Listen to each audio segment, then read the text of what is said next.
Sur le bassin de la Seine, les cours d'eau ont un débit irrégulier. Selon les saisons, de grandes variations peuvent être observées. En été et en automne, le débit est faible. L'assèchement des cours d'eau menace directement l'agriculture, l'activité industrielle, l'alimentation en eau potable et tout l'écosystème. A l'inverse, en hiver et au printemps, le débit est fort. Crues et inondations seraient dommageables aux habitants et à l'activité économique. Une des missions prioritaires de l'EPTB Seine-Grand Lac est de gérer les variations naturelles de ces débits. Les 4 lacs réservoirs ont été conçus dans ce contexte. Voici le territoire d'action de l'EPTB Seine-Grand Lac.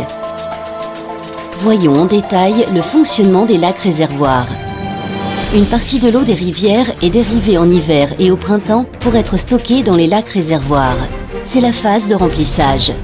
Elle permet de diminuer le débit en aval lorsque le débit en amont est trop fort. Ainsi, les dégâts des crues et inondations sont minimisés.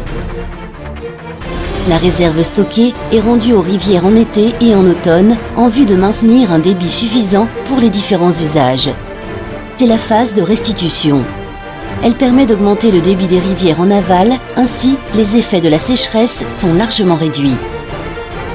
Sans cette fonction régulatrice, les régions à l'aval subiraient inondations et sécheresse au gré du climat. L'étude historique des débits des cours d'eau permet de définir les règles de gestion pour éviter ces scénarios. Il s'agit du règlement d'eau approuvé par l'État et mis en place pour chacun des lacs. Il définit une courbe à suivre afin de stocker et déstocker au fil du temps l'eau nécessaire. En effet, remplir le lac trop tôt et trop vite, c'est risquer qu'il n'assure plus sa fonction de régulation. Après une crue, on peut relâcher de l'eau pour être prêt à en écrêter une nouvelle. Depuis leur création, l'action des lacs réservoirs est efficace de la Bourgogne et la Champagne à la région Île-de-France. En l'occurrence, c'est bien toute l'économie et l'environnement du bassin de la Seine qui dépendent de la bonne gestion de la ressource en eau.